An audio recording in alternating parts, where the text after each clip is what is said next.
Inilah dia Myvi Gen 3 first in the world yang convert enjin kepada Honda, siap dengan 4 throttle.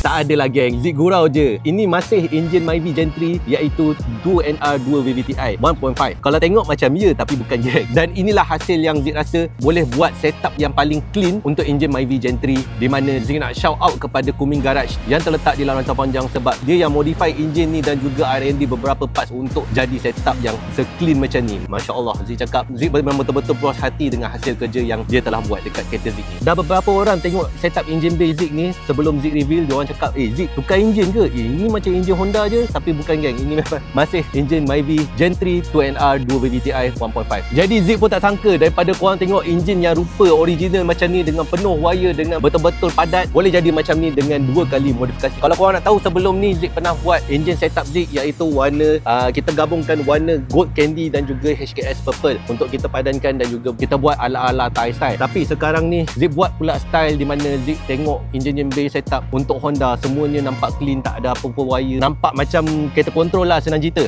Jadi Zik pun rasa macam Zik nak buat lah macam tu. Memang Zik rasa bakar semangat tu nak buat jadi macam tu, dan inilah hasil dia daripada Kuming Garage dan juga ada daripada R&R Exhaust. Kita orang telah discusskan adalah untuk kita jadikan warna yang baru, warna custom green blue yang lebih kurang macam ala-ala Project Mu. Engine bay warna white fade blue, di mana white blue supaya dia matching dengan warna engine. Jadi untuk setiap modifikasi di engine Zik, dia akan ceritakan kepada korang untuk next episode. Korang rasa macam mana setup engine basic ni? Cuba komen kat bawah.